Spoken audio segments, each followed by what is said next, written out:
This video and all of its contents, including any opinions expressed by the narrator, are strictly for entertainment purposes only, and is not intended in any way as a substitute for professional services and consultation from a licensed therapist, doctor, attorney, or other licensed professional service provider. Each person must make their own life decisions, and those decisions are theirs.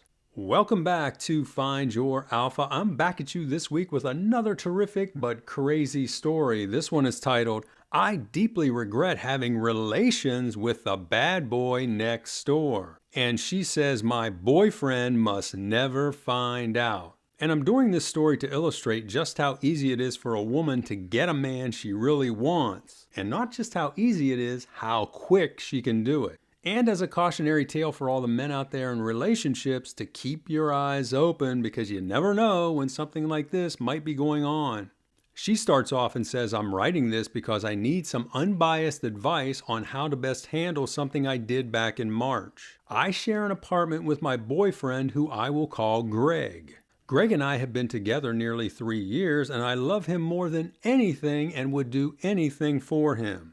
Well, we'll see about that. We moved into our apartment last year at the beginning of July. Greg works for a software company and I work in the home office of a company based here in the Seattle area.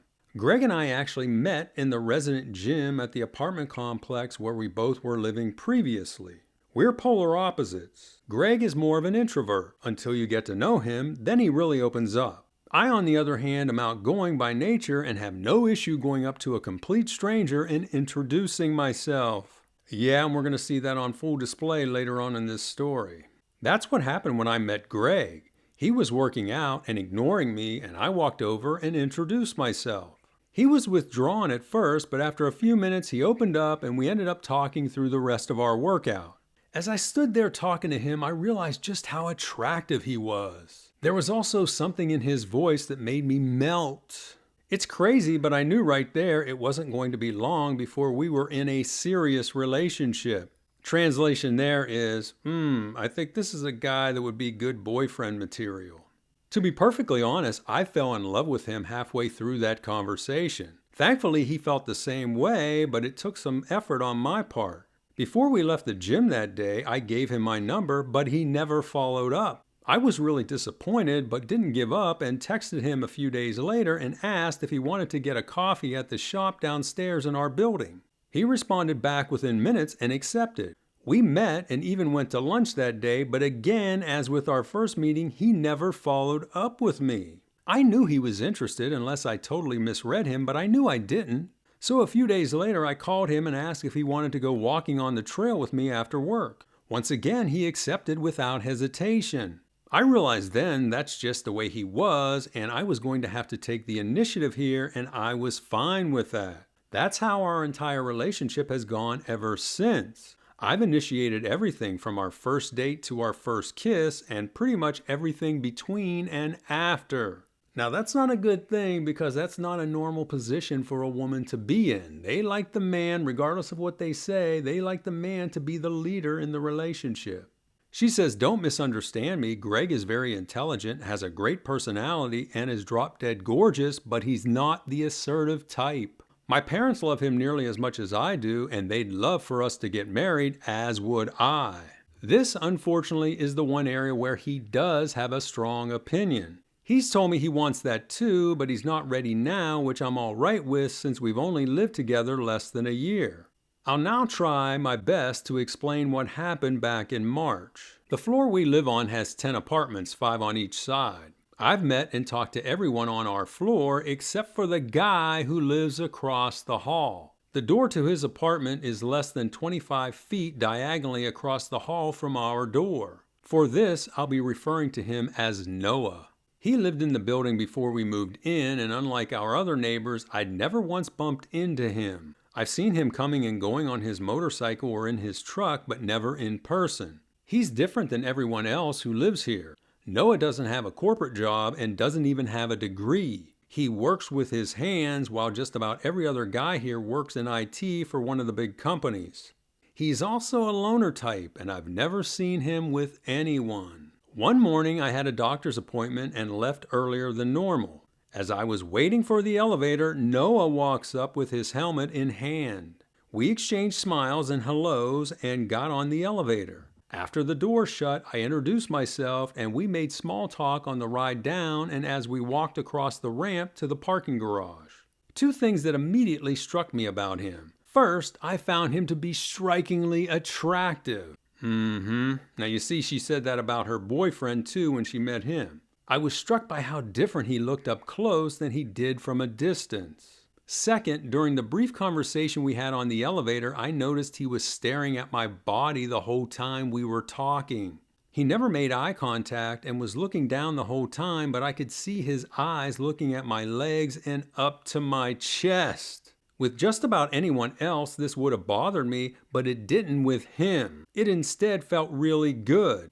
Do you see how they act with guys they're very attracted to? If this would have been a guy looking at her like that, and I'm not saying a guy should be doing that, but if this was a guy she wasn't interested in, she would say, "What are you looking at, you creep? Stop looking at me." But with this guy, she's like, I like this.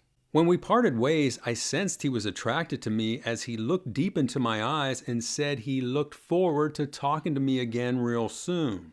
I thought about him the rest of that day. The following Thursday, I was working from home, which is something I can opt to do when I don't have meetings. I had just finished up a video conference when I heard a motorcycle pulling up outside. I looked out and saw Noah pulling into the parking garage. I don't know what came over me, but I had the urge to talk to him again. I think we're going to find out you had another urge as well. I quickly went in and freshened up and watched as he walked from the garage into the building.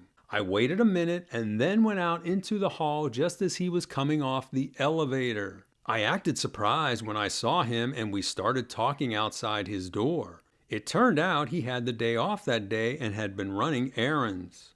We must have stood there talking for at least 20 minutes when he asked if I wanted to come in. I think he may have done that as a polite way to end our conversation.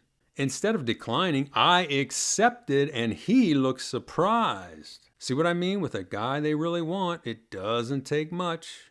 She says I followed him in and the first thing he did was excuse himself to use the restroom. So that's probably why he wanted to end that conversation, because he had to go. She says I could hear him from where I was standing and for some reason it really turned me on. What the heck is she talking about there? When he came out, he offered a soft drink, but I declined. He said, "Well, since you're here, let me show you around." Unlike our place, his apartment was bare with hardly any furniture at all. His living room consisted of 2 lazy boy chairs and an end table and a TV, and his bedroom only had a bed and a floor lamp. While I was following behind him, he stopped suddenly to go one way and I thought he was going the other way and we got tangled up. She says we both laughed and were facing each other. Our eyes met and the next thing I know, we were kissing. I should have resisted, but instead I hugged him tight and kissed him passionately. He then led me into his bedroom and things happened there. She says I'm not going to lie and say I regretted it or was sorry about it, because at the time I wasn't. It was probably the biggest rush I had ever experienced and I enjoyed every minute of it. She says I'm just being brutally honest so you get the full picture. Well, at least she is being honest, because in a lot of these stories people say, "Oh, I regretted it and I had so much guilt and it was just eating away at me." She's saying, "No, hey, I loved it." Before I left there that day, I explained to him my situation with Greg. Now listen to this. She says, "I told him I loved my boyfriend and we were going to get married someday, but I wanted to continue seeing him." Noah initially seemed put off by this. He said he wasn't interested in a relationship, especially since I was already taken, but was open to us meeting like this provided we kept it secret. Due to the sensitivity of the situation, we agreed to have no digital or phone contact. We didn't exchange numbers or even last names. Oh, come on, I don't believe that for 1 minute. There's no way they didn't exchange last names. She says I let him know when I'd be working from home next, and he made arrangements to come home for lunch that day. I don't even remember the days between our first and second meetings. They were a blur as my head was in the clouds thinking about him. I was high just thinking about our first meeting and how it would be the next time I was with him. To be honest, I can't even remember one thing Greg told me during this time. So yeah, she didn't care one damn bit about her boyfriend during this whole thing. Our next meeting was just as good as our first, but after it was over, I felt differently. The weight of what I'd done hit me, and I was suddenly filled with regret, and a sense of sheer panic came over me. I told Noah we can't do this anymore. He said fine, as he didn't feel comfortable doing it either, and he didn't want any problems with Greg. We agreed to never see or speak to each other again. I went there feeling wonderful and left there feeling terrible. Since then, I've redevoted myself to Greg and have done everything I can to make him happy. I've always treated him very well, but now I obsess over everything as far as he's concerned. Even so, I just can't get over the sense of guilt I have. Then late last week, something awful nearly happened. Greg and I were going out to dinner one evening and came face to face with Noah, who was waiting for the elevator. As soon as I saw him, my heart started beating fast and I almost fainted. I told Greg I forgot something and needed to run back to the apartment. He said he'd meet me at the car, but I told him to wait there for me. I didn't want him riding in the elevator alone with Noah. Though we have the secrecy pact, I've been so afraid Noah would break it and tell Greg. He doesn't seem like the type, but you never know. That experience brought me to my senses, and I have since been losing my mind. I haven't been able to sleep, and I feel nauseous all the time. I'm constantly on edge with the thought this terrible thing I've done lurks right across the hall from us. I want to get out of here. I want to move across the country, anywhere but here. On Monday, the pressure was so bad, I went to see my mother. I broke down and told her everything that happened. She was really angry and said it took all her strength not to slap me, even though she's never done anything like that before. After talking to her at length, she agreed not to tell Greg or my father about this, provided I swore to never do it again. I gave her my word, but she's still really upset with me. She's told me multiple times that she doesn't know who I am and is upset that I've now involved her in my deception. Even though I should feel better now with her there to support me, I've been unable to put it behind me. I actually feel worse now than before. I know the only thing that's going to free me from this is to be honest and tell Greg, but I can't risk doing that. I know him well, and I think he'd accept what I did and work through it with me, but there's part of me that's concerned he may have a different reaction and I may lose him. Not only that, I'm concerned he might confront Noah, and I don't want either of them getting hurt over something I caused. She says I'm lost and searching for answers, and that's the end of her original post. And now we're at a point in this story where I want to remind you, if you're enjoying this story, be sure to hit the like button right now. That will help out the channel tremendously and help get this video seen across the world. Also, if you're on X, be sure to follow me on X at FindYourAlpha. Now let's go on with the story. And she comes back with a quick update 2 days later. She says to make matters worse, our lease is coming up and Greg wants to renew it. He loves it here as he can bike to work and it's only a 15-minute drive to my office. I loved living here too before March, but since everything happened, I just want to get out of here. We've got a few more weeks before we have to decide, but there's no way I can continue living here with Noah across the hall. Help, she says, and that's the end of her first update. And now, before we take a look at her final update, we're going to take a look at some of the comments she received back. The first one is from a woman. She says, "Don't tell him. Just don't do it again and be the best partner you can be. Greg sounds a lot like my husband. When we were dating, I had a relationship with a guy I worked with. At the time, I was just so frustrated with my husband, who was then my boyfriend. So she's frustrated with her boyfriend, and instead of working it out with him, she goes off and has an affair. And that's supposed to make sense?" She says the affair ran its course, and I eventually came to my senses, and a few years later, we were married. If I had told him, that wouldn't have happened, and we wouldn't have the beautiful family we have today. So here's another case where the betrayed has never found out and the cheater has gotten away with it. And the next response is also from a woman. She says, "I'm all for being honest, but I don't see how telling him is going to have a positive outcome for you. I think since your boyfriend is easygoing and more of an introvert, you mistake that for being weak. I don't see it that way. He's obviously a successful professional and is probably just happy being in a relationship with you.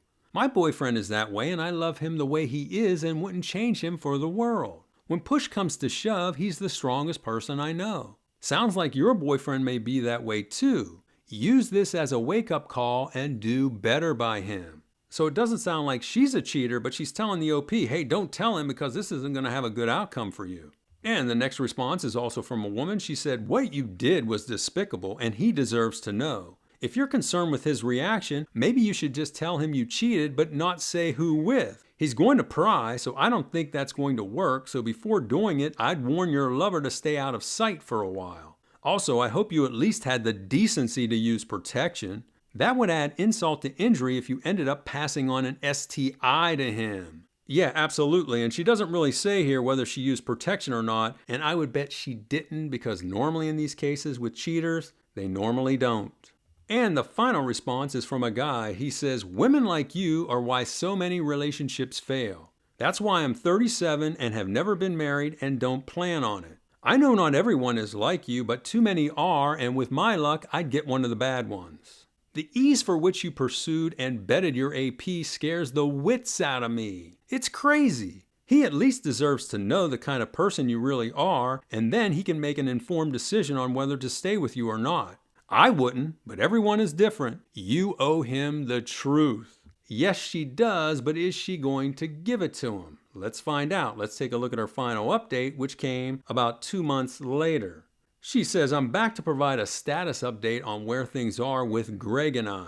Now, before we go any further, I want to give you a trigger warning here because I think you might get triggered when you hear how things played out here. As I said in my last post, I had been going crazy with guilt and was approaching a breaking point due to the upcoming decision we had about renewing our lease. There's no way I could have done that and continued living across the hall from Noah while keeping this terrible secret from Greg.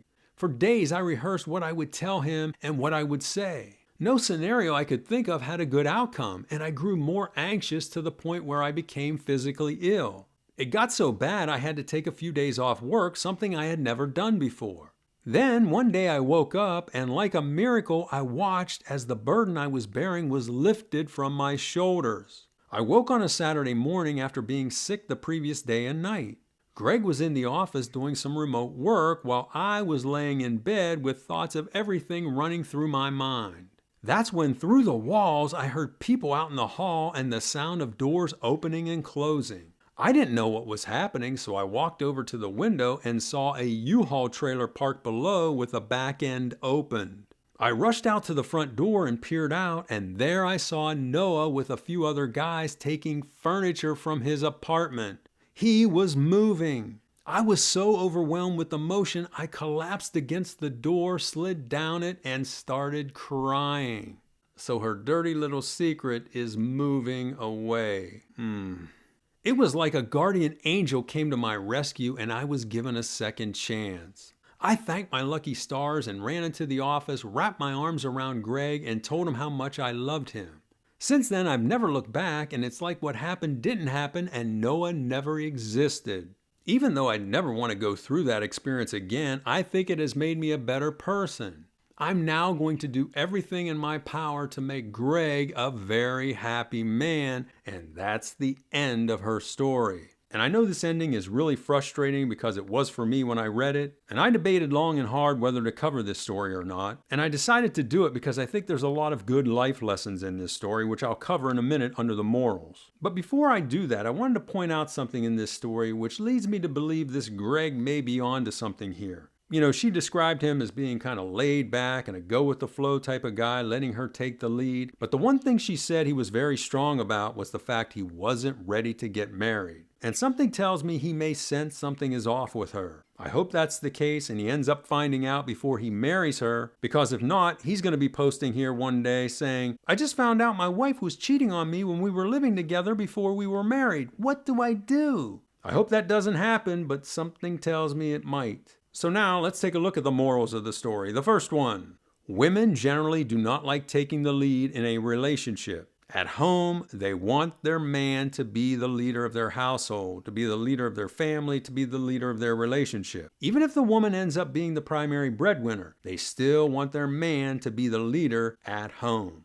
Next, women are turned off by weak and vulnerable men. Again, you may hear from many of today's women saying, oh, I like that, I like those traits in a man, but deep down they don't. They want their man to be strong, they want their man to keep them safe, they want their man to be a good provider, they want their man to be a leader of their family.